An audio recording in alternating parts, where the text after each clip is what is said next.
Bom dia a todos. Nós hoje estamos começando uma série de 4 estudos sobre religiões. E a primeira que nós abordaremos hoje é o espiritismo kardecista.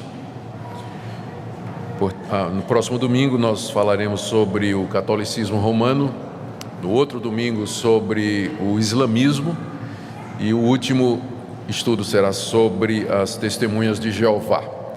Então essa é a sequência. Se não acontecer nada, havemos de cumpri-la durante o mês de janeiro, quando nós temos classe única aqui na igreja. E vamos começar com o espiritismo kardecista. O último censo brasileiro fez um levantamento na área de religião, como vocês sabem, em 2010, e constatou que cerca de 2% da população brasileira se declara espírita. Isso pode parecer uma coisa pequena, mas na verdade é um número que passa aí dos milhões. O que é interessante é que isso representou um crescimento de 65% com relação ao censo anterior, ou seja, a religião que mais cresceu no Brasil foi o espiritismo nos últimos 10 anos. Embora que ainda seja bem menor do que os evangélicos e os católicos, mas os que se declaram espíritas kardecistas vêm crescendo e crescendo muito. Muitos dos que praticam alguma forma de espiritismo se declaram católicos. Então, se você somar o espiritismo kardecista com a Umbanda, o Candomblé e outras variações, você vai entender por que o Brasil é reconhecido como o maior país espírita do mundo, se você soma todas essas vertentes, né, do espiritismo. O espiritismo kardecista não gosta de ser misturado ou tomado junto com a Umbanda, Candomblé, por exemplo. Eles são coisas completamente diferentes. Embora eles acreditem nos mesmos princípios, especialmente o da reencarnação, mas eles querem se distanciar. O espiritismo kardecista lembra que tem origem na França, que ele é mais recente, que ele é ciência e religião, que ele é da elite, e de fato o IBGE mostrou que os espíritas kardecistas estão entre as pessoas mais bem instruídas do Brasil. A escolaridade é muito grande e o nível financeiro também é muito alto. Enquanto que a Umbanda é de origem africana, tem rituais, bem como a Macumba, o Candomblé, que são chamados também de baixo espiritismo. O espiritismo kardecista se considera o espiritismo segundo o Evangelho, ou espiritismo mesa branca, ou tem outros nomes, mas eles querem fazer a distinção entre eles e a Umbanda e o Candomblé, não gostam de ser considerados como sendo iguais. A gente entende isso perfeitamente, não é? Por exemplo, o termo evangélico é muito amplo, e dentro do termo evangélico você tem variações, e as igrejas tradicionais sempre, quando são chamadas de evangélicas, diz assim, evangelho, mas não como aquelas da TV, né? Não como aquelas da TV, fazendo uma distinção. Então, os espíritas também, kardecistas, eles gostam de fazer essa distinção, dizendo que eles são à parte. Bom, vamos ver um pouco da história do kardecismo. A origem do kardecismo é marcada por eles mesmos com o ano de 1847. Foi o ano que uma família de sobrenome Fox mudou-se para Nova York. E havia 2 meninas, 2 crianças que começaram a brincar com mesas que giravam. Era um fenômeno que começou a atrair primeiro os pais, né, das crianças, porque as meninas chamavam os pais e papai, as mesas estão girando. Então as mesas levantavam e giravam, ficavam girando no ar. Depois, em cima dessas mesas, os copos começavam a andar e as meninas brincavam com aquilo. Os pais perceberam aquilo, a vizinhança também chamou a atenção. E daqui a pouco já havia um grupo interessado em estudar esses fenômenos, que teve grande divulgação nos Estados Unidos e depois na Inglaterra e na França. Em 1860, cerca de 20 anos, menos de 20 anos depois, já havia 180 mil espíritas na Inglaterra, nos Estados Unidos, e 250 mil na Inglaterra, porque eles entenderam que aquele fenômeno era a ação dos espíritos de pessoas que haviam morrido tentando se comunicar com os que estavam vivos, e usavam para isso esses fenômenos das mesas girantes e dos copos que andavam e assim por diante.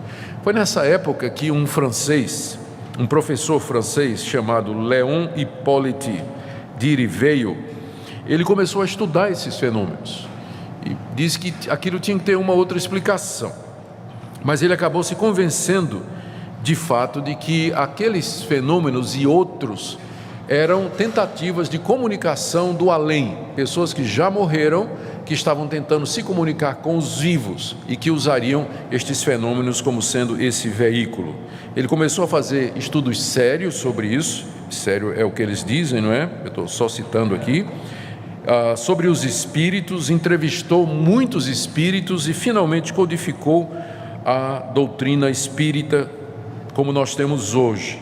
Em 1856, ele recebe a revelação que os espíritos dão para ele da missão dele no mundo, que seria codificar e trazer essa nova religião, que seria a última revelação de Deus para a humanidade. Ele muda então o seu nome para Allan Kardec. Allan Kardec é o nome de um poeta celta de séculos passados. E ele entende que o Kardec falava por ele, não é? Ele se declara médium e que o espírito do Kardec falava por ele. Daí ele adota esse nome. E em 1858 ele funda a Sociedade Parisiense de Estudos Espíritas. Publica no ano seguinte, aliás, no mesmo ano, o livro dos Espíritos, que é o clássico, é a Bíblia do Espiritismo, e o Evangelho segundo o Espiritismo em 1864, cerca de 6 anos depois. Estes são os dois livros clássicos da doutrina espírita, ambos publicados por Allan Kardec no século XIX. O que é que Kardec ensina nesses livros? E o que eu vou dizer, eu tirei do segundo livro, o livro O que é o Espiritismo, ou o Evangelho segundo o Espiritismo, que está publicado no site da Associação Brasileira Espírita Brasileira. Então, para ninguém dizer que eu estou pegando fonte espúria, né? Eu fui na fonte original. E lá no site deles, eles têm esse livro publicado em PDF, disponível para quem quiser, que é o livro que tem a espinha dorsal do pensamento kardecista. Então, eu fiz as seguintes apontamentos aqui, anotações, querendo entender o pensamento kardecista. Como é que eles se definem? Como é que o espiritismo kardecista se define? De acordo com eles, Moisés deu, o espiritismo kardecista é a terceira revelação de Deus para a humanidade. A primeira foi através de Moisés. Moisés deu a lei da parte de Deus e que foi resumida nos 10 mandamentos. A segunda revelação foi Jesus Cristo, que veio depois de Moisés e aperfeiçoou a revelação número 1. Número 2 aperfeiçoa a número 1.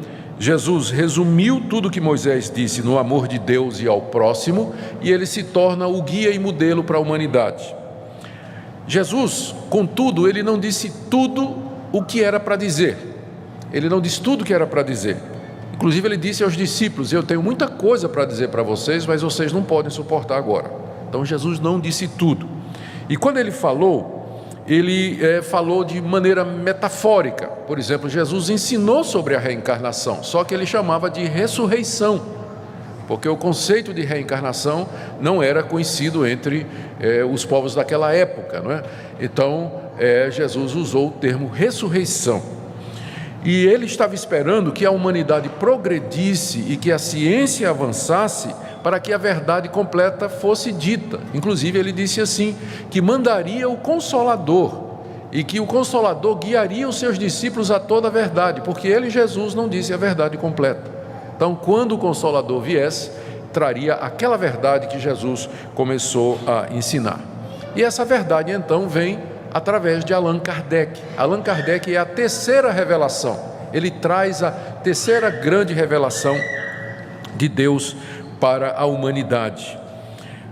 O Espiritismo, então, que é o complemento do ensino de Cristo, mostra a realidade do mundo espiritual e explica os fenômenos que antes pareciam especulação e coisas sobrenaturais. Eles dizem que esses fenômenos sempre estiveram presentes, mesas girando, barulho você ouvir de noite, né? Gente andando na casa, você vê vulto, objetos se mexendo, pessoas que de repente parecem mudar de personalidade. Tudo isso era atribuído a demônios, e essa explicação não é científica. Agora o Espiritismo traz a verdadeira explicação. Isso é a tentativa dos mortos de falar com os vivos, e eles procuram chamar a nossa atenção para estabelecer contato conosco. Por isso essas manifestações que acontecem com muita gente, não é? O que as pessoas antes pensavam que era ilusão ou algum tipo de doença, a pessoa ficava lunática ou estava vendo coisa, ou a religião tradicional atribuía aos demônios. Não é nada disso. É simplesmente a tentativa dos espíritos desencarnados, aqueles que já morreram, de falar com os vivos. Jesus, na verdade, havia explicado isso. Ele até disse que João Batista era Elias. João Batista é Elias, não é? Aquele profeta do Antigo Testamento que voltou na pessoa de João Batista. E o próprio Jesus disse que ninguém pode entrar no reino de Deus se não nascer de novo. Então, a pessoa tem que nascer outra vez. Nascer só uma vez não é suficiente, ela tem que nascer de novo. Então, tudo que Jesus disse foi de forma velada, alegórica, porque ele não podia dizer a verdade completa naquela época. Ele estava esperando que a humanidade avançasse e progredisse. E isso chegou no século XIX, quando os espíritos então escolheram Allan Kardec para trazer a verdade final que Deus tinha para a humanidade. Assim, o Espiritismo, como eles entendem, porque eu não acredito em nada disso que eu estou falando, viu, gente? É que eu estou vendo gente assim. Eu estou só explicando o que é que o Espiritismo diz, tá? Não é o que eu acredito. Bom, só para deixar claro. O Espiritismo, então, é considerado por eles como sendo a consumação da evolução moral e espiritual da humanidade, pois combina ciência, religião e filosofia. Eles dizem que essa foi uma evolução que levou 18 séculos para poder se consumar. E agora em Allan Kardec você tem a revelação final de Deus para a humanidade. O Espiritismo, portanto, é o cumprimento daquela promessa de Jesus de que mandaria o Espírito Consolador. Então o Espírito que Jesus prometeu há 2 milênios atrás veio em 1840 e poucos, quando instruiu Allan Kardec a respeito das verdades do mundo espiritual e o que é que nos aguarda depois. Aqui é importante observar, segundo ponto, isso aqui é a origem do pensamento espírita, não é? Eu quis dar um pouco da história. Qual é a fonte de autoridade? Essa é uma pergunta que a gente sempre deve fazer quando estuda religiões e procura fazer uma comparação com o cristianismo.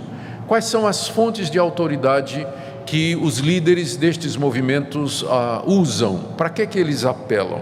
Enquanto que, por exemplo, os cristãos evangélicos apelam para a Bíblia como fonte de autoridade, a fonte de autoridade para o espiritismo kardecista não é dado, essa fonte não é dada por homens, mas é pelos espíritos, que são estou citando literalmente a página 37 do livro, não é dado por homens, mas pelos espíritos, que são as vozes do céu em todo lugar, através de uma multidão incontável de médiuns. A verdade Deus revelou para ser dada através dos espíritos desencarnados, que através dos médiuns nos trazem revelações a respeito das coisas que nós não sabíamos. Eles nos informam a respeito do mundo espiritual, eles nos falam a respeito do futuro, eles nos dizem a situação que eles passam e possibilita que você entre em contato com aqueles entes queridos que já morreram. Você pode saber como é que eles estão, aonde é que eles estão, os pensamentos que eles têm, enfim. Aliás, isso acaba atraindo, é uma das coisas que atrai muita gente para o espiritismo, é a possibilidade de falar com o marido que morreu, com a esposa que se foi, com o filho que faleceu. Então aquela saudade que a pessoa tem, aquela falta é suprida através do encontro que você pode ter com esses entes queridos que morreram numa sessão espírita, através da mediunidade. Então, esse é o pensamento, essa é a origem do pensamento espírita. Ou seja, ela não é uma doutrina que foi baseada no estudo da Escritura, como se alguém dissesse assim: vamos examinar a Bíblia para ver exatamente o que ela diz. Não, Kardec teve estas revelações que foram dadas pelos Espíritos e ele então codificou, ele examinou estas coisas e sintetizou e escreveu os livros que são a base do Espiritismo. A terceira doutrina, o terceiro ponto aqui, que é uma doutrina fundamental para o Espiritismo, é que esses espíritos que tentam falar conosco e que são responsáveis por esses fenômenos, mesa girante, copo, vulto, barulho, você ter visão, determinadas doenças mentais, isso aí, esses espíritos são, na verdade, as almas desencarnadas dos homens. Após a morte, o espírito fica vagando perto dos seus parentes, com consciência plena de quem ele era. Ele vê os seus parentes, ele lembra a sua história, ele tem memória, ele tem história. Página 92 e página 211 desse livro.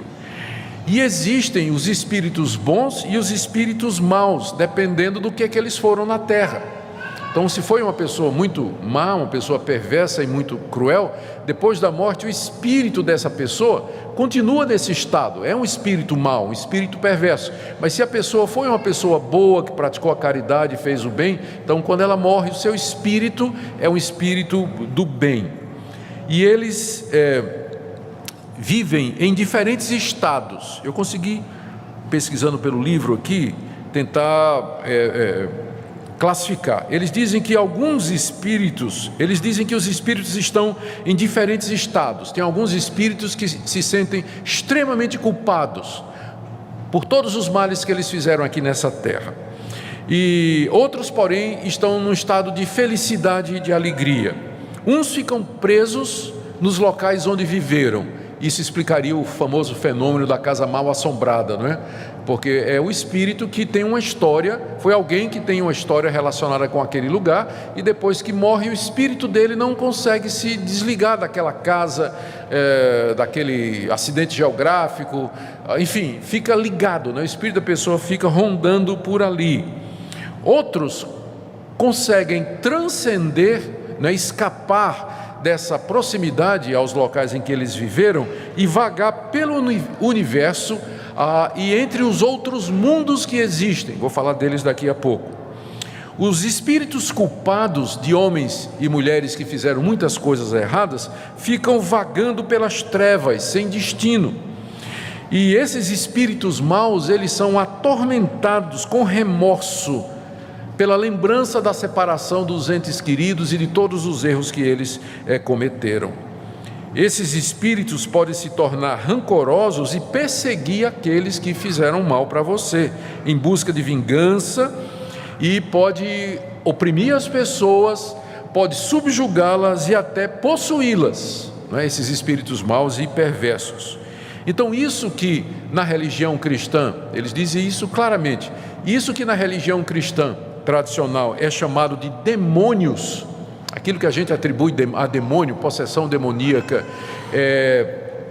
engano, erro, opressão e males, isso aí não existem demônios, eles não acreditam na existência de Satanás, são espíritos desencarnados de pessoas que eram más e que estão tentando ou se vingar, ou nos iludir, ou voltar para ter contato com os seus parentes e amigos, mas não tem nada disso de demônio, Satanás, não é? Isso é uma explicação supersticiosa. A explicação deles é científica, né? A nossa é supersticiosa. Então, não são demônios, né? Mas na verdade são os espíritos maus. O quarto ponto aqui, que é muito importante também, é a possibilidade de comunicação com esses espíritos.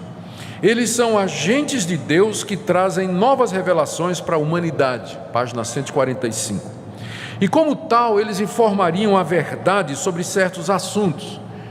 Há um mistério na Bíblia, só para dar um exemplo, de onde Jesus esteve entre 12 anos e 30 anos. A gente não sabe, a Bíblia conta a história de Jesus até os 12 anos, e de repente é um intervalo e Jesus reaparece com 30 anos para ser batizado por João Batista lá no Rio Jordão. Onde é que teve Jesus dos 12 aos 30 anos? A Bíblia não diz, mas os Espíritos dizem.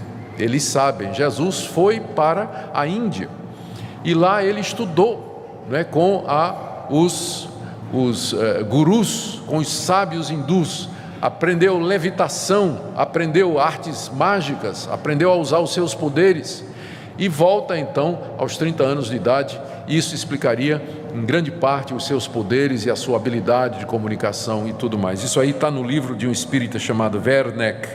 O título é Jesus, a vida de Jesus dos 12 aos 30 anos. Os espíritos, dependendo de quem eles são, né, nessa comunicação, eles podem predizer o futuro. Eles podem anunciar o que é que vai acontecer e descobrir coisas ocultas. O quinto ponto aqui é que essas comunicações dos mortos, né, dos que já morreram, com os vivos, é feita pelos médiuns. A mediunidade é considerada um dom de Deus.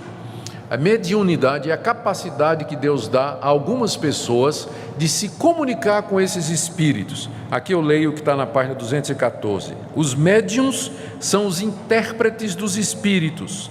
Suprem-lhes os organismos materiais que lhes faltam para nos transmitir suas instruções, porque são capacitados com dons para esse fim. Eles dizem que os apóstolos eram médiuns que tinham recebido este dom de Deus, bem como Jesus Cristo também era médium, e eles acrescentam ainda: os médiuns são os intérpretes encarregados de transmitir aos homens os ensinamentos dos espíritos, ou melhor, são os instrumentos materiais pelos quais se comunicam os espíritos para se tornarem compreensíveis aos homens. A sua missão é santa e tem o objetivo de abrir os horizontes da vida eterna. Os espíritos vêm instruir os homens sobre a sua destinação futura, a fim de orientá-los no caminho do bem. Está na página 280. Agora, cuidado, porque tem espíritos maus que se disfarçam de espíritos bons e enganam as pessoas através dos médiuns. Estes são os falsos profetas, não é? Então, na verdade, você nunca vai ter certeza numa sessão espírita se o espírito que está falando ali, ele é um espírito bom ou um espírito mau, porque ele sempre vai se apresentar como um espírito bom, porque se é bom, ele vai ser bom, e se é mau, vai se disfarçar de bom. Então, sempre vai ser uma comunicação aparentemente boa. Daí, eles têm uma série de critérios que são colocados, como reconhecer o verdadeiro médium, não é? E um dos critérios é que um médium não cobra. Então, se a gente fosse usar esse critério aqui no meio evangélico, né? Pastor verdadeiro é o que não cobra, né? Então, muito pastor ia ficar de fora. Então,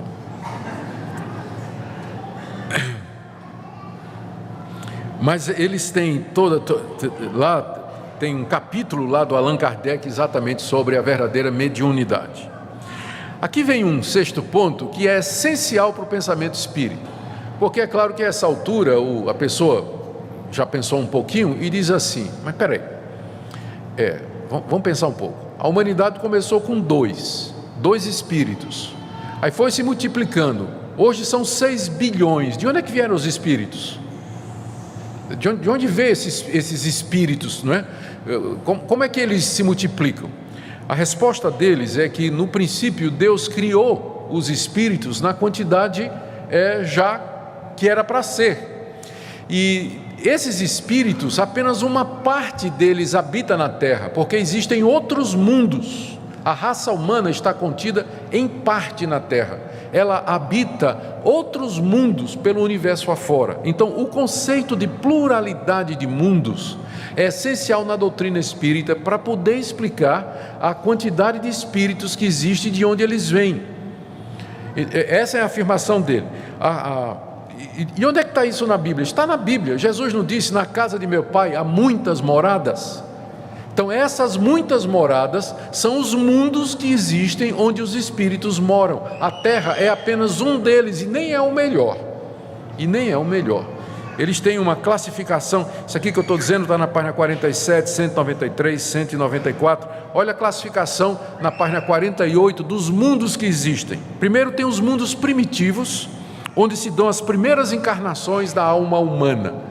Aqui eles têm aquela visão dualista, muito antiga, que opõe matéria e espírito. O espírito está oposto à matéria. Quanto mais espiritual, menos material. O mundo, o primeiro nível de mundo mais abaixo é chamado mundo primitivo, onde se dão as primeiras encarnações da alma humana e onde praticamente tudo é material.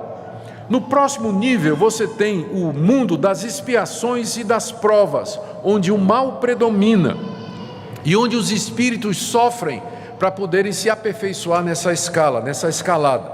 Depois tem os mundos regeneradores, onde as almas que ainda vão expiar os seus pecados buscam novas forças, repousando das fadigas da luta. É uma espécie de parada assim na estrada, né? Você dá uma parada no posto para tomar uma água, descansar. São os mundos regeneradores, onde os espíritos, né, cansados das lutas, na tentativa de ascender cada vez mais, eles dão uma paradinha, um pit stop, né, para poder descansar. E tem os mundos felizes, onde o bem já supera o mal, e o último o mais elevado, são os mundos celestes ou divinos, onde moram os espíritos puros. Eles não têm mais corpos, os corpos já ficaram para trás, porque eles representam quase que um empecilho, né? Esses espíritos puros, onde mora exclusivamente o bem, onde só reina o bem. A Terra pertence à categoria de mundo 2, nível 2, né? Lá embaixo é o mundo das expiações e das provas. Aqui nesse planeta, esses espíritos vêm, eles encarnam e eles aqui são submetidos à prova. Isso explica dor, sofrimento, catástrofe, a história da humanidade, sempre marcada pelo sofrimento, pela contrariedade, angústia, guerras e violência, enfim, todo esse catálogo de males que acompanha a humanidade, é porque é esse mundo aqui, é aqui que vem os espíritos pagar pelos seus pecados, para poder passar para um mundo melhor, né, e morar em outro mundo no universo, onde o bem impera e assim por diante. O sétimo ponto que eu destaquei aqui, e que é essencial para isso, é a doutrina da reencarnação. Nesse livro, começa a falar dela fala direto, né, mas começa a explicar na página 56. Eles dizem que a Bíblia ensina a reencarnação, só que com o nome de ressurreição, e não foi compreendido na época. Não foi compreendido na época.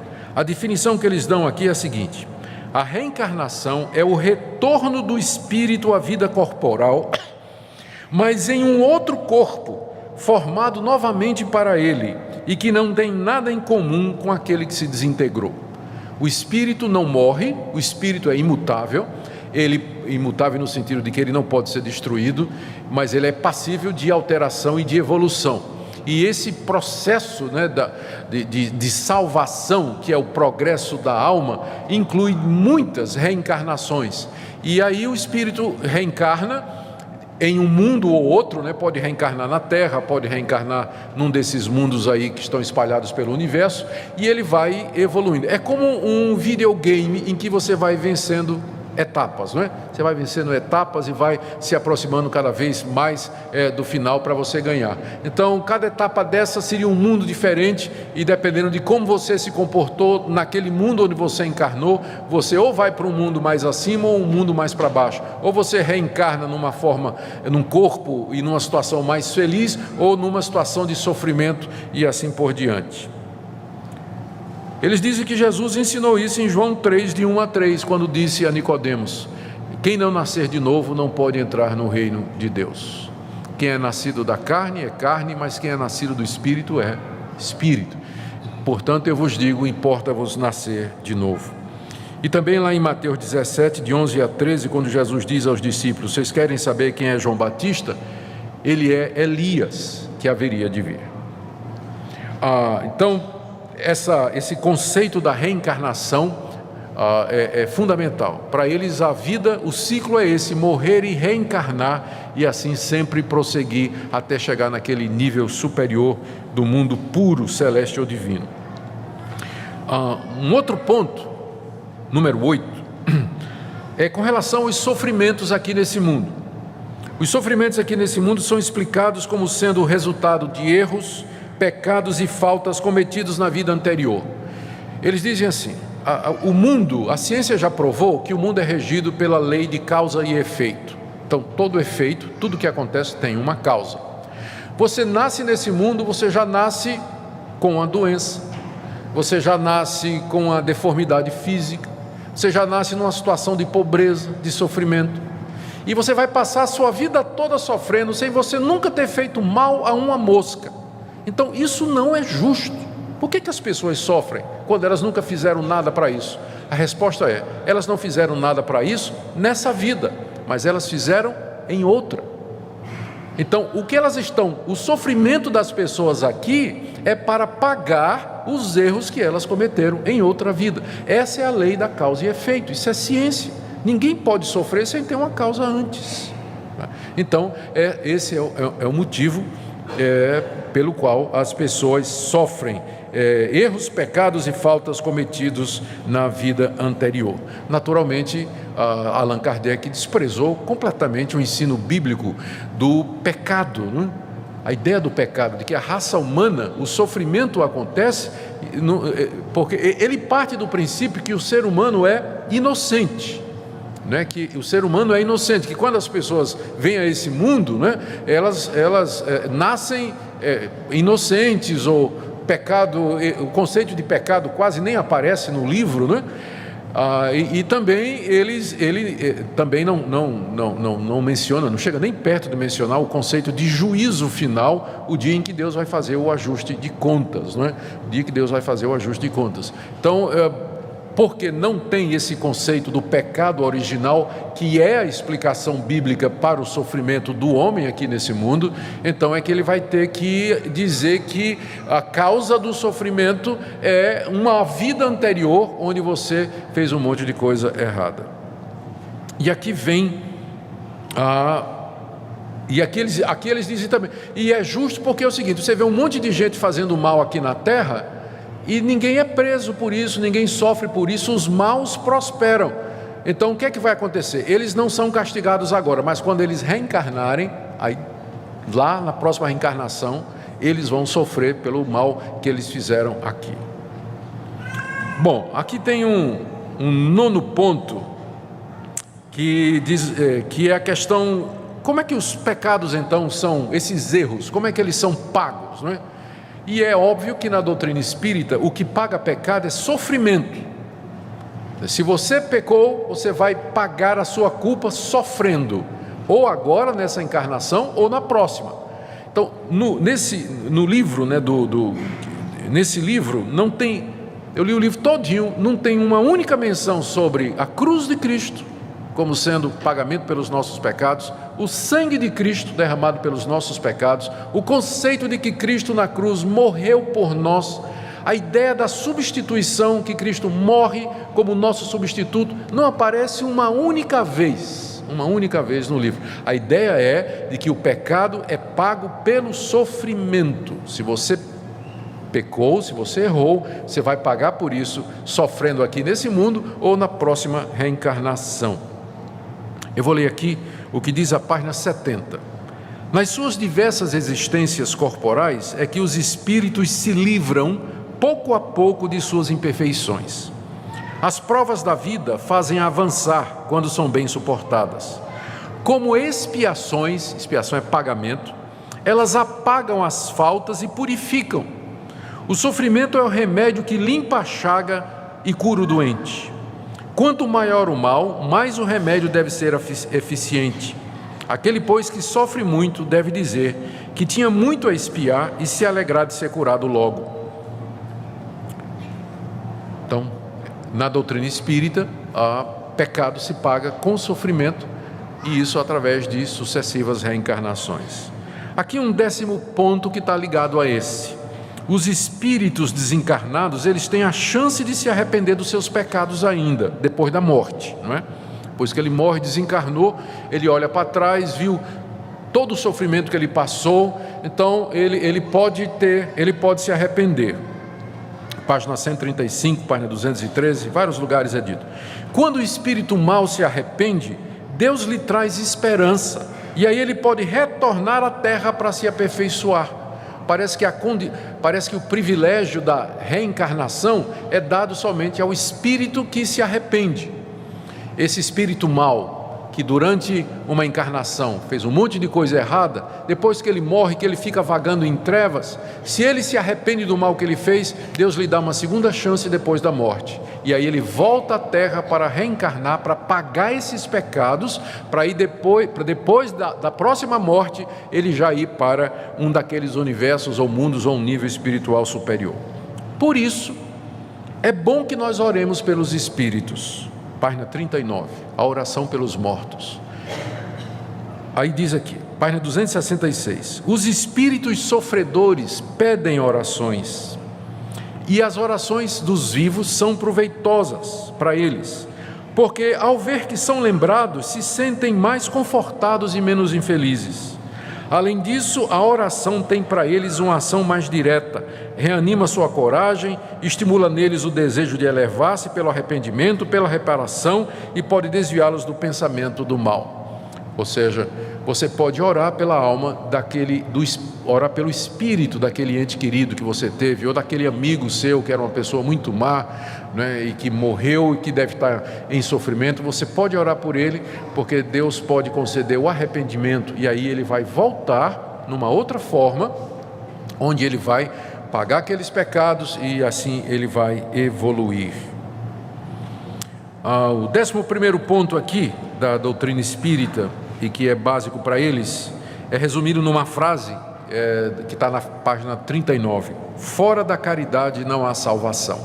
Esse é um slogan do espiritismo kardecista: fora da caridade não há salvação. Mas vocês já entenderam agora o que é que isso quer dizer, não é? Fora da caridade não há salvação. A salvação aqui é você simplesmente se aperfeiçoar o seu espírito através de sucessivas reencarnações, onde essas imperfeições são purgadas pelo sofrimento que você vai passar em cada uma delas.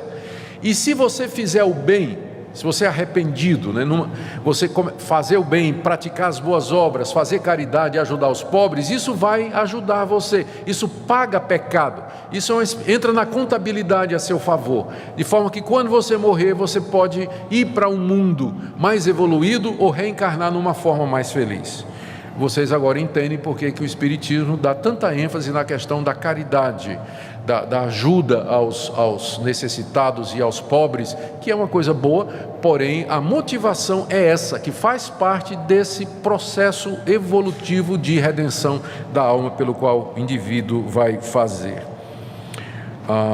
Como eu disse, não há no livro nenhuma menção da morte de Cristo na cruz para pagamento dos pecados e nem do seu sangue derramado pelos pecadores. Aqui, é claro, o Espiritismo bateria de frente com o apóstolo Paulo, né? Porque o apóstolo Paulo disse: pela graça sois salvos por meio da fé, não por obras, não por nada que nós façamos. Outro ponto, para eles o inferno não é eterno e nem literal. O sofrimento depois da morte demora somente o tempo que o espírito leva para se arrepender. Então aquelas descrições que a Bíblia faz do inferno eterno, que queima como o bicho que não morre, né, que come a consciência e tudo mais, diz que aquilo tudo é absolutamente figurado, né? Não é figurado, apenas se refere ao remorso que a alma desencarnada sente, a culpa que ela sente depois da morte, mas se ela se arrepende, termina ali o sofrimento dela, ela volta para a terra. Portanto, não há céu, não é? E nem inferno, como estados ou situações fixas, não é? Mas céu e inferno é o que a alma sente depois da morte, e que pode, no caso do céu, evoluir para ficar mais céu ainda, ou no caso do inferno, se ela se arrepende, ela volta e tem uma segunda chance. Quem foi Jesus? Quem é Jesus na opinião do Espiritismo? Jesus é um médium reformador que apareceu na Judéia. É um espírito avançado da sexta esfera. Ele foi o ser mais evoluído e aperfeiçoado dos espíritos que foram criados. Aquele que aparece em Jesus de Nazaré é o que mais evoluiu e chegou perto daquilo que nós podemos chegar. Tanto é que todos aqueles que evoluem e chegam perto da situação de Cristo são Cristos também. Cristo é todo aquele que chega a essa posição, que chegou a essa figura, Jesus, lá na Judéia. Bom, eu penso que isso aqui já é uma descrição justa. É importante, quando nós estamos analisando o que outros escrevem, que a gente seja justo, para a gente não colocar na boca deles o que eles não disseram. Tá? Então eu tentei reproduzir o que está no site da Federação Espírita Brasileira, tá? Que é a federação, uma das federações que coordena o movimento no Brasil. O que é que nós diríamos a isso agora? O que é que nós podemos dizer? Nós vamos fazer agora uma análise que não se trata de nenhum ataque aos nossos amigos espíritas, porque liberdade religiosa é um direito civil fundamental. Cada um crê no que quer. Então, todo mundo tem a liberdade de ter a religião que quer. Portanto, isso aqui não se trata de um ataque à liberdade de ninguém. Você pode crer no que quiser ou não crer em nada. Ou não crer absolutamente em nada. O que nós vamos fazer aqui é simplesmente analisar esses pontos e comparar com aquilo que nós, evangélicos, históricos, que cremos que a Bíblia é a palavra de Deus, em que pontos nós divergimos e em que pontos nós não podemos andar com o pensamento espírita. Até porque o espiritismo gosta de usar a Bíblia como suporte, e aqui e acolá, para aquilo que eles estão dizendo. Então eu vou começar com uma constatação. O espiritismo kardecista se declara como a terceira revelação de Deus para a humanidade. A primeira foi Moisés, a segunda foi Jesus, a terceira o Espiritismo. Então isso significaria que o Espiritismo, como a terceira revelação, deveria trazer algo que nunca foi dito antes, né? Deveria trazer novas luzes, deveria ser algo novo para iluminar a humanidade. Mas não é bem assim. A doutrina da reencarnação é antiquíssima, era crida pelos sumérios, pelos babilônicos, era crida pelos medos e persas. A doutrina de que a alma volta a esse mundo em outra forma é muito mais antiga do que Allan Kardec, muito mais antiga. Também a ideia de que a pessoa paga nesse mundo pelos erros que cometeu. Isso não tem nada novo, isso faz parte da essência da religião pagã, muito antiga, né? A questão do sofrimento, você pagar pelo que você faz aqui nesse mundo. O dualismo entre matéria e espírito, que é muito claro no espiritismo kardecista, ele é originário das religiões persas e encontrou uma forma mais elaborada num cidadão chamado Mani, que é o pai do chamado maniqueísmo,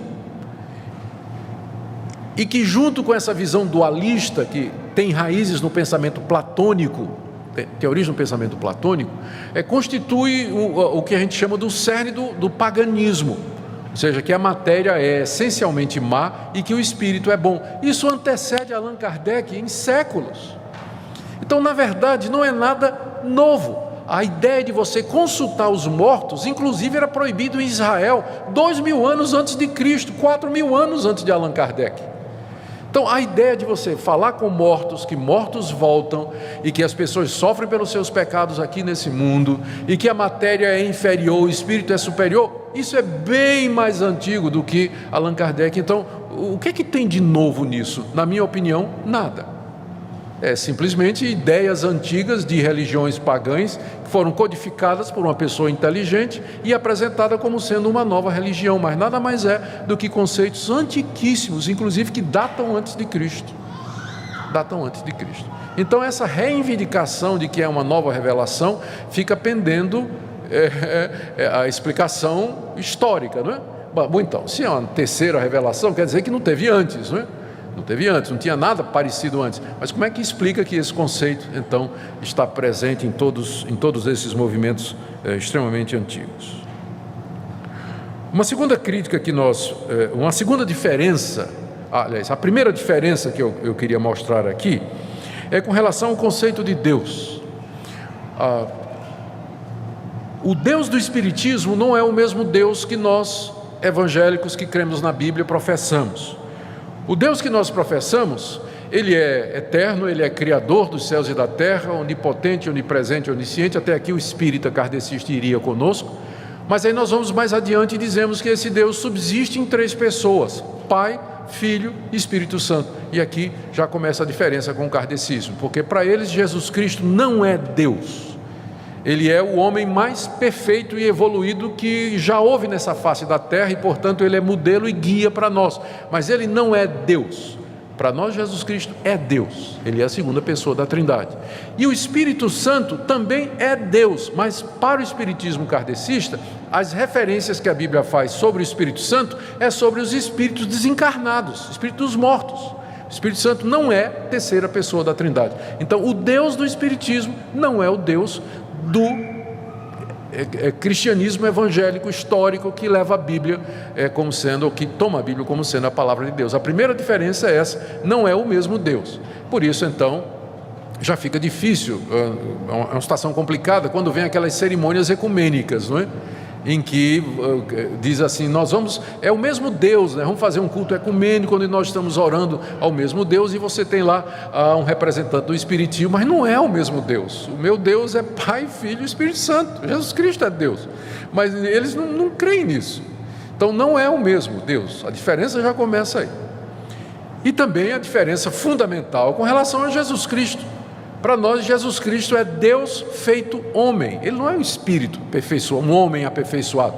Ele é Deus que tomou carne, se tornou um de nós, se fez homem e permanece Deus para todos sempre. Ele é Deus homem, 100% Deus e 100% homem. O que explica o fato de que Jesus se destaca dos demais da humanidade não é que ele é uma pessoa que se aperfeiçoou através de reencarnações, mas porque ele era Deus e estava entre nós. E se explica os seus poderes, a sua santidade, a sabedoria das suas palavras, a sua morte e a sua ressurreição. E para nós o Espírito Santo, como eu já disse, também é Deus. Portanto, a diferença conceitual básica é muito grande entre o que nós cremos a respeito de Deus e que o espiritismo kardecista acredita a respeito de Deus. Um outro ponto aqui de diferença é com relação a essa fonte de autoridade, que são as informações dos espíritos. Vamos pegar um conceito central para o espiritismo, como, por exemplo, a pluralidade de mundos, que existem universos habitados por homens pelo cosmos afora. Só não foram descobertos ainda, né? Mas tem. Mas qual é a base para eles afirmarem isso? Para nós, a Bíblia é a única regra de fé e prática. E se houvesse mundos dessa natureza, com homens morando, nós deveríamos encontrar algum sinal disso na Escritura Sagrada, mas não tem absolutamente nada. Quando Jesus diz, na casa do meu Pai há muitas moradas, ele está simplesmente dizendo que tem muito lugar na casa do Pai. Não está se referindo a mundos ou terras, né, e planetas povoados pelo universo afora. Isso aí, esse conceito não foi encontrado na Bíblia, mas foi dado pelos espíritos. Os espíritos é que disseram isso a Allan Kardec, de que existem mundos habitados. Então já vem uma grande diferença aqui. A doutrina evangélica, protestante, cristã, ela é baseada na Escritura. O que é que a Bíblia diz? Se a Bíblia não diz, eu não posso afirmar, eu não posso dizer. O pensamento kardecista é baseado em sessões mediúnicas, em que um médium diz que está recebendo o Espírito, que está dando a seguinte informação. Aí vai passando aquelas informações. Eu vou ler aqui para vocês o que está no site da Federação Espírita Brasileira, na parte dizendo quem somos nós e a origem do Espiritismo. Ele diz assim: Rivail, que é o Allan Kardec, pedagogo francês, fluente em diversos idiomas, autor de livros didáticos e adeptos de rigoroso método de investigação científica, não aceitou de imediato os fenômenos das mesas girantes, mas estudou-os atentamente e observou que uma força inteligente movia estas mesas, e investigou a natureza desta força, que ele identificou então como os espíritos dos homens que haviam morrido. Ok, não é dito aqui como é que ele chegou a essa conclusão de que aquelas mesas girantes eram os espíritos dos homens que haviam morrido. Havia outras alternativas de explicação. A explicação bíblica é demônios, charlatanice, ilusão Tem tantas outras explicações, mas ele chegou a essa conclusão. Como é que ele chegou a essa conclusão? Ele diz aqui: Kardec fez centenas de perguntas aos espíritos, analisou as respostas, comparou-as, codificou-as, tudo submeteu ao crivo da razão, e não aceitando e não divulgando nada que não passasse por esse crivo. Assim nasceu o Livro dos Espíritos, e o professor Riveio se imortalizou adotando o pseudônimo de Allan Kardec. O espiritismo kardecista não faz... não procura disfarçar isso, mas a fonte da doutrina deles é a sessão mediúnica. É um médium que diz que está recebendo o espírito de Santo Agostinho, é o espírito do apóstolo Paulo, e que está agora trazendo a verdade completa. A base é essa, não tem nada a ver com a Bíblia, não é escritura a base, e essa é uma diferença fundamental entre nós e o pensamento kardecista. Então, até para discutir, quando você vai conversar com um amigo espírita, a dificuldade é que não tem uma base para você argumentar, porque você vai querer apelar para a Bíblia, mas ele vai dizer: não, a Bíblia tem apenas parte da verdade, né? Porque a verdade suprema veio através de Allan Kardec, e aqui está o que os espíritos disseram para Allan Kardec. Nesse livro, segundo o Espiritismo, só para ilustrar o que eu estou dizendo, cada capítulo escrito por Allan Kardec, ele escreve bem, é claro, e o capítulo não é muito grande, mas no final do capítulo tem assim: doutrina dos espíritos. Aí vem Chico Xavier, aí diz o que é que Chico Xavier falou, o Espírito falando através de Chico Xavier. Aí Santo Agostinho, que é um médium famoso, né, que incorporava o Espírito de Santo Agostinho, que viveu no século IV. Aí disse isso. Então, a parte a doutrina dos Espíritos no final de cada capítulo é maior do que o capítulo de que Kardec escreveu, porque é a base deles, né? É exatamente o que esses Espíritos haveriam de dizer. As grandes doutrinas bíblicas são totalmente ignoradas. Eu tive o cuidado de fazer essa pesquisa para não ser injusto, mas eu procurei e não tem nada nos livros que fale sobre os milagres de Jesus, o fato de que ele nasceu de uma virgem, a sua morte na cruz pelos pecados, a sua ressurreição literal dos mortos, a intercessão pelos seus, ele está agora à direita do Pai intercedendo pelos seus, a sua segunda vinda física a este mundo e o mundo vindouro, onde habita a paz e justiça. As grandes doutrinas da Bíblia são deixadas totalmente de lado, não tem a menor menção nesse livro, que é o livro fundamental do pensamento espírita. Uma outra coisa que nós podemos dizer aqui, e em que nós divergimos então, é que não há nada na Escritura, na Bíblia, sobre reencarnação dos espíritos dos homens após a morte, e nem desse progresso mediante sucessivas reencarnações. Os dois textos prediletos que eles usam para falar da reencarnação é a palavra de Jesus: necessário vos é nascer de novo. A gente não pode pegar uma passagem da Escritura e isolá-la das demais Escrituras. O novo nascimento a que Jesus se refere é uma experiência espiritual aqui nesse mundo e não um novo nascimento físico, porque essa experiência de nascer de novo, ela é dita ou é referida pelos outros autores bíblicos como sendo justificação, regeneração, passar da morte para a vida, iluminação, crer, adoção, que são nomes diferentes para a mesma experiência. Quando uma pessoa aqui se arrepende dos seus pecados e ela crê em Jesus Cristo, e é operado o milagre da transformação interior do seu coração. É tão diferente a pessoa a partir disso, que é como se ela tivesse nascido de novo, ela é uma outra pessoa. O apóstolo Paulo se referiu a isso dizendo: se alguém está em Cristo, é uma nova criatura.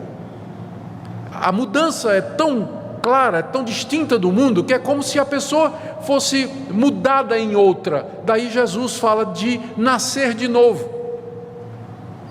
Então é uma experiência que ocorre aqui, e não é voltar ao ventre. Foi isso que Nicodemos não entendeu direito, né?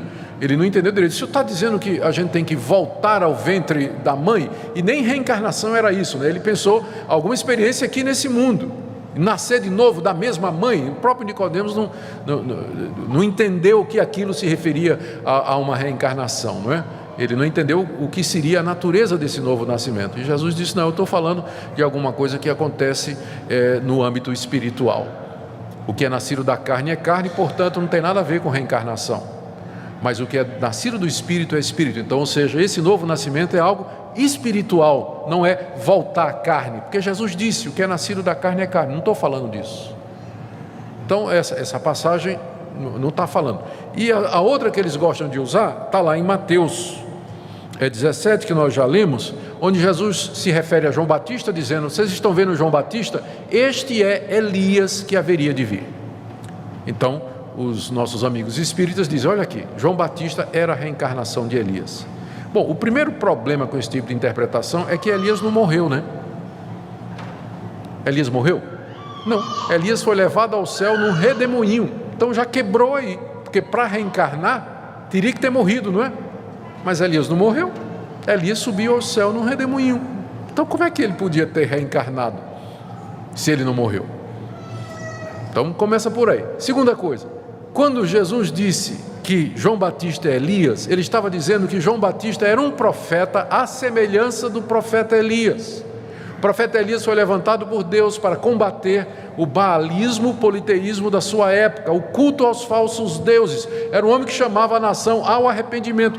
João Batista era um profeta à semelhança de Elias. Ele aparece se vestindo do mesmo jeito que Elias se vestia e com a mesma mensagem: arrependei-vos porque é chegado o reino dos céus. É só isso que Jesus está dizendo, nada mais do que isso. Daí você dizer, pegar essa passagem para construir toda essa doutrina da reencarnação sucessiva e outros mundos e tudo mais, você está fazendo muito de muito pouco, né? Está arrancando água da pedra. Não é isso que o texto está dizendo. Essa é uma das diferenças, né? Por conta da fonte, né? Nós vamos para a Bíblia, mas eles recebem essas informações dos Espíritos. Nós temos dificuldade, e agora vamos para uma parte mais direta de confronto, né? A Escritura, ela condena novas revelações.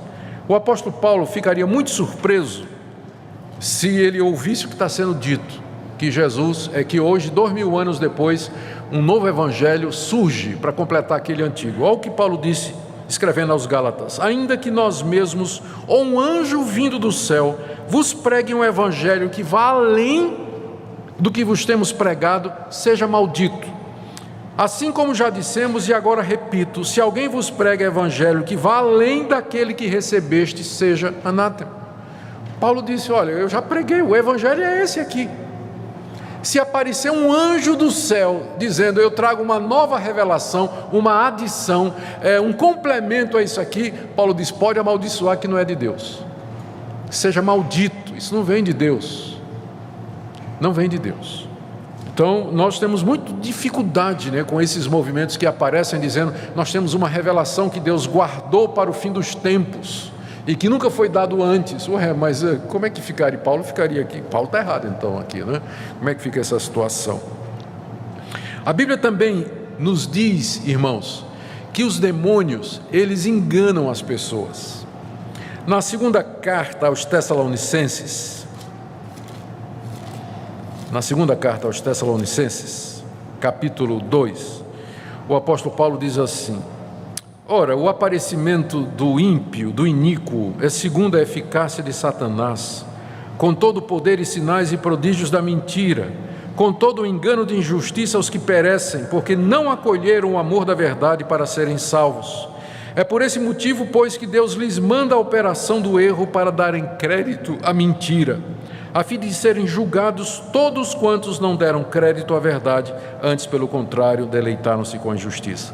Nessa passagem aqui, o apóstolo Paulo está dizendo o seguinte: quando uma pessoa rejeita a verdade, que é o evangelho de Jesus Cristo, e ela continua rejeitando a verdade, a uma certa altura, Deus manda a operação do erro para que a pessoa creia na mentira. E essa operação do erro, ela acontece através de sinais, prodígios e poderes.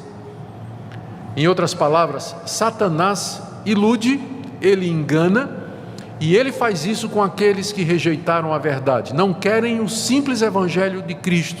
Daí então aparece uma mentira na qual eles acreditam. E Essas mentiras, elas são levadas avante por demônios. Veja o que diz aqui a palavra de Deus, o que Paulo disse na primeira que ele escreveu a Timóteo, capítulo 4, verso 11, verso 1, aliás. Ora, o Espírito Santo afirma expressamente que nos últimos tempos alguns apostatarão da fé por obedecerem a espíritos enganadores e a ensinamento de demônios. Os demônios ensinam, eles iludem, eles se disfarçam. Na segunda carta aos Coríntios, capítulo 11, o apóstolo Paulo diz que Satanás se transfigura em anjo de luz. Satanás não vai aparecer com um rótulo na testa dizendo: Satanás, eu sou o diabo. Ele não vai aparecer com rótulo na testa, mas ele vai aparecer como um anjo de luz, na forma de um ente querido, na forma de uma pessoa querida, na forma de alguém que você confia, alguma coisa para iludir você e levar você para fora do Evangelho de Cristo Jesus. A Bíblia também é muito clara, dizendo que não há segunda chance após a morte. Esse é outro ponto de diferença. No Espiritismo, a pessoa recebe chances e oportunidades de arrependimento depois da morte, mas de acordo com a Bíblia, não tem essa chance. Em Hebreus capítulo 9, verso 27 está dito: aos homens está determinado morrer uma só vez, e depois disso vem o juízo. Morre uma só vez, e depois disso segue-se o juízo. Hebreus 9, 27. Em Lucas 16, 19 a 26, nós temos a parábola que foi contada por Jesus, que alguns acham que não é parábola, porque aqui, na verdade, ele até cita o nome de um dos componentes da parábola. É a única vez que ele faz isso, então seria quase que uma história, não é? Ele cita a seguinte história: Jesus, Lucas 16, a partir do verso 19, havia um homem rico que se vestia de púrpura e de linho finíssimo. Verso 20, havia também um mendigo chamado Lázaro, coberto de chagas, que vivia na porta dele e queria comer das migalhas que caía da mesa do rico, e até os cães vinham lamber-lhe as feridas. Morreu o mendigo e foi levado pelos anjos para o seio de Abraão. Morreu também o rico e foi sepultado. No inferno, estando em tormentos, levantou os olhos e viu ao longe Abraão e Lázaro no seu seio. Nós estamos concordando com o kardecismo até agora, no fato de que depois morreu, não acaba não. Depois da morte, continua vivo, né? Então, concordamos com eles até agora, né? Então, nesse ponto, os kardecistas e os evangélicos se unem contra os materialistas, porque os materialistas vão dizer que depois da morte, acaba tudo, não tem nada. Até agora nós estamos concordando, os dois morreram e continuaram existindo. O miserável, pobre mendigo foi para o seio de Abraão, o céu, e o rico entrou no estado de sofrimento. Vamos dizer que é figurado? Não é, mas vamos dizer que é figurado. Esse ficou no estado de felicidade depois da morte, e outro entrou no estado de culpa, de remorso e de sofrimento, e ambos se lembravam do que é que tinha acontecido aqui na terra. Então, o rico, né, no estado de sofrimento, disse: Pai Abraão, refere-se a Deus, né? Tem misericórdia de mim e manda Lázaro que molhe em água a ponta do dedo e me refresque a língua, porque estou atormentado nessa chama. Disse, porém, Abraão: Filho, lembra-te que recebeste os teus bens em tua vida, e Lázaro igualmente os males. Agora, porém, aqui ele está consolado e tu em tormentos. E além de tudo, está posto um grande abismo entre nós e vós, de sorte que os que querem passar daqui para vós, outros não podem, e nem os de lá passar para cá. Não pode mudar. Morreu, entrou no estado de sofrimento, estado de felicidade. Ah, pai Abraão, tem misericórdia, eu estou sofrendo aqui, manda Lázaro aqui trazer um pouquinho d'água para eu morrer, para me aliviar desse sofrimento. Não dá, porque não pode mudar. Não pode sair de um estado para o outro. Depois da morte não tem isso. Jesus parece que não conhecia a doutrina, né? Aí então, o rico em sofrimento, ele diz assim: Pai, eu te imploro que o mandes à minha casa paterna, faz com que Lázaro volte, que ele reencarne e que vá falar com meus irmãos. Eu tenho 5 irmãos, para que dê testemunho, a fim de que não venham para esse lugar de tormento. O que é que o rico queria? Exatamente isso, que Lázaro voltasse, reencarnasse, e que fosse lá na casa do pai dele falar com seus irmãos. O que é que respondeu Abraão? Eles têm Moisés e os profetas, ouçam. Quer dizer, não precisa, eles têm a Bíblia.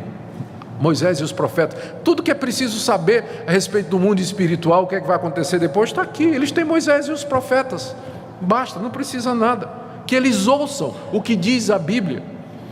Mas ele insistiu: não, pai Abraão, se alguém entre os mortos foi ter com eles, né, se arrependerão. Se os mortos voltarem e falarem com os vivos e dizer: olha, existe um tormento depois da morte, então os vivos vão dizer: puxa, eu não quero ir para lá, eu vou me arrepender.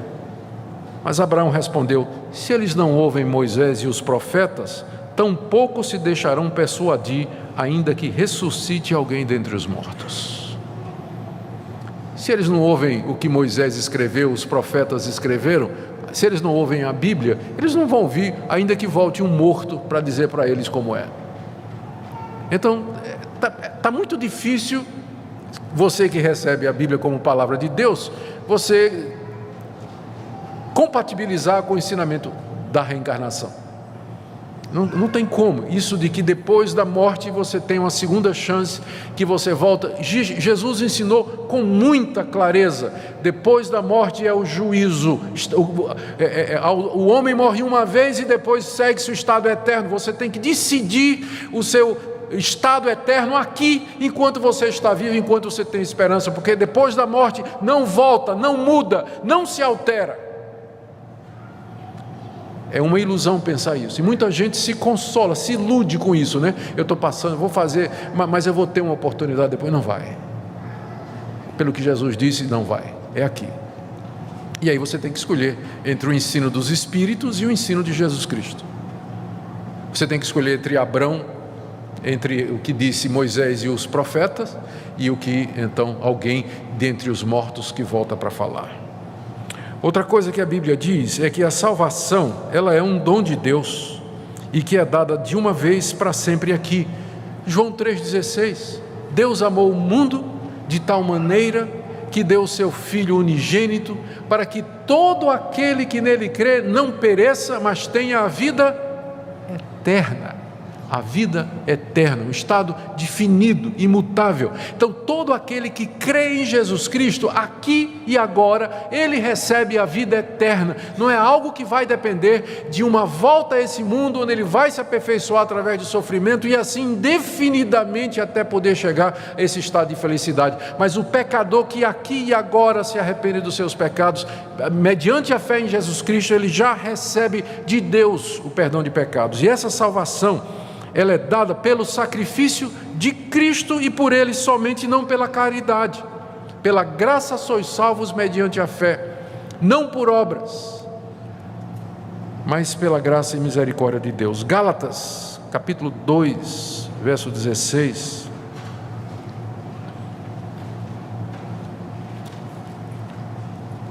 Contestando os judaizantes que queriam dizer que a salvação era pela caridade e por obras, Paulo escreveu: o homem não é justificado diante de Deus por obras da lei, ou seja, fazer o bem, praticar a verdade, por uma razão muito simples: ninguém consegue fazer isso plenamente, a ponto de satisfazer o Deus Santo. Se a salvação fosse pela caridade, ninguém seria salvo, nem você nem eu. Se a salvação fosse pelo merecimento, estaríamos todos já no inferno. Salvação é um dom de Deus, mediante o sacrifício do seu Filho na cruz do Calvário, que ali sofreu a minha penalidade, que morreu pelos meus pecados, de forma que Ele possa, Deus agora nos concede uma salvação livre, plena e completa dos pecados seus aqui e agora, e não numa vida futura. É pela cruz de Cristo e pelo sangue de Cristo que os pecados são perdoados. Voltando a Paulo, Gálatas 2,16: o homem não é justificado por obras da lei, e sim mediante a fé em Cristo Jesus. Também nós cremos em Cristo, para que sejamos justificados pela fé em Cristo e não por obras da lei, pois por obras ninguém será justificado diante de Deus. Mesmo o homem ou a mulher mais dedicados e moralmente esforçados aqui nesse mundo, jamais chegarão a um nível em que poderão satisfazer o padrão do Deus santo e perfeito, que nem pode contemplar o mal, tal a sua santidade. De acordo com a Bíblia, portanto, o inferno é eterno. Jesus definiu isso com muita clareza em Mateus 25:41, dizendo que os ímpios, aqueles que não se arrependeram, eles irão para o sofrimento eterno. A Bíblia condena claramente a comunicação com os mortos. Deuteronômio 18. Abra aí sua Bíblia. Vamos ouvir Moisés e os profetas. Vamos ouvir Moisés. Deuteronômio, escrito por Moisés, 18.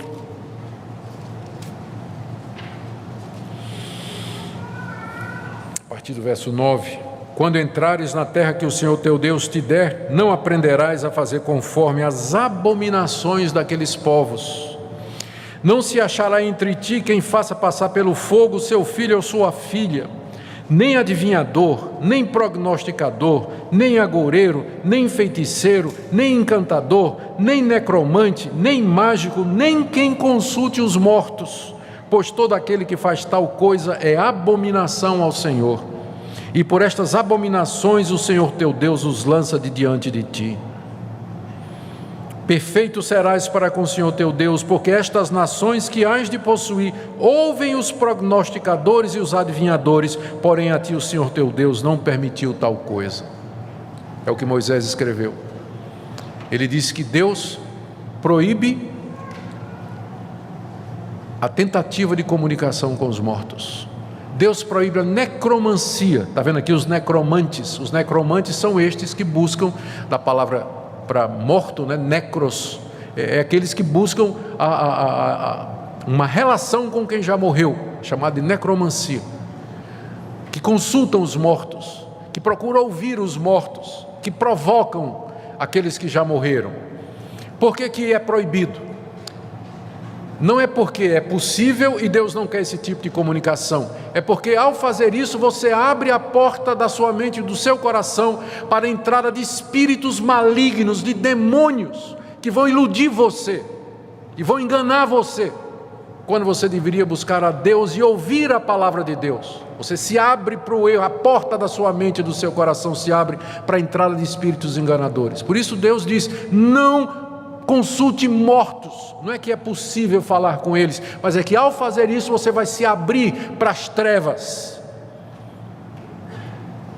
Você vai se abrir para as trevas. Brincar com estas coisas é perigoso, porque Satanás é, de acordo com a Bíblia, o pai da mentira, e ele é representado como um leão que ruge, que procura nos devorar, e por isso a gente precisa ter bastante cuidado com isso. Isaías capítulo 8, porque Jesus disse: tem que ouvir Moisés e os profetas. Já ouvimos Moisés e vamos ouvir um profeta. Agora Isaías. Isaías capítulo 8.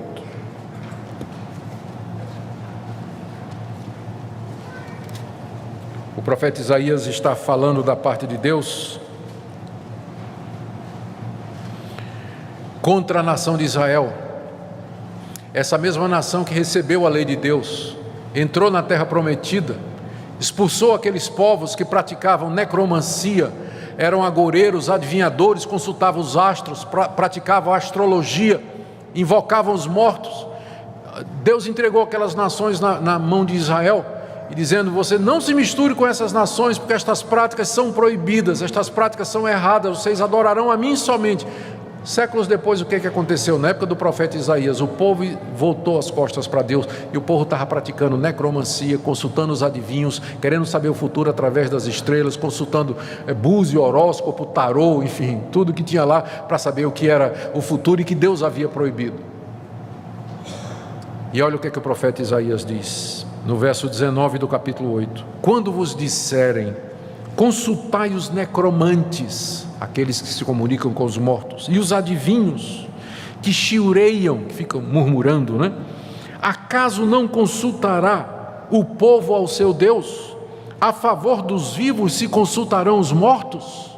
Veja a pergunta de Isaías, que espera a resposta: não, né?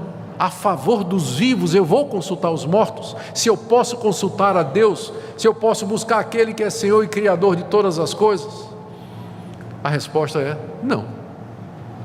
Ouvimos a lei e ouvimos os profetas, como Jesus disse, e todos eles são unânimes nisso. A Bíblia é unânime nisso. Se você quer saber a verdade, se você quer resposta para as suas questões, por que procurar mortos? Você procura o Deus vivo e verdadeiro. e a revelação que Ele nos deu através da sua palavra. Eu ainda poderia falar aqui, ainda poderia citar o primeiro livro das Crônicas, capítulo 10, Levítico, capítulo 20, verso 6, o fato de que no Novo Testamento Jesus nunca invocou o espírito de ninguém, os apóstolos não recomendam a procura dos mortos ou a mediunidade. Nós desafiamos alguém a nos mostrar no Novo Testamento qualquer situação, qualquer ensinamento explícito ou implícito ou por dedução de que o cristão, para saber a vontade de Deus para a sua vida ou para entender as coisas e o futuro, ele deva fazer isso com a comunicação através dos mortos. Não tem, você não vai encontrar em lugar nenhum da Bíblia, porque o conceito bíblico é muito claro. Deus é um Deus pessoal, Ele fala comigo pela sua palavra, Ele já me deu a sua revelação. Moisés, os profetas, Jesus Cristo e os apóstolos estão todos aqui. Eu não preciso, a favor de mim que estou vivo, consultar quem já morreu, até porque a Bíblia me adverte a respeito disso. Satanás se transfigura em anjo de luz. A conclusão que nós chegamos aqui, tem muita coisa que podia ser dita, não é?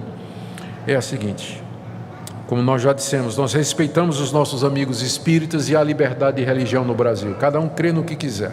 E graças a Deus por isso, porque também garante a minha liberdade de crer no que eu quero. Mas nós podemos comparar e ver as diferenças. E essas são as razões pelas quais, e essas são as grandes diferenças que existem entre o cristianismo histórico e o espiritismo kardecista. São diferenças tão fundamentais que é muito difícil adorar lado a lado como se estivéssemos fazendo isso ao mesmo Deus. São duas crenças completamente diferentes, duas religiões completamente diferentes, o cristianismo histórico, bíblico e o espiritismo kardecista. Não tem como casar, não tem como compatibilizar. Elas divergem com relação a quem é Deus, quem é Jesus Cristo, quem é o Espírito Santo, como é que eu sou salvo, o que é que acontece depois da morte, como é que eu sei a vontade de Deus, o que é a Bíblia. São opostos, completamente opostos. Por isso, o que nós aconselhamos, você tem amigos que são espíritas, tem que tratá-los com todo amor, com todo carinho, são cidadãos brasileiros, exercendo o direito deles, como também você está exercendo o seu. Mas, chegada a oportunidade e havendo condições, num ambiente de tranquilidade e de respeito, você dizer por que é que você não é espírita. Por que é que você não pode aceitar o espiritismo como sendo compatível com o cristianismo histórico? Por essas diferenças aqui. É outra religião completa, não tem nada a ver. Não tem nada a ver.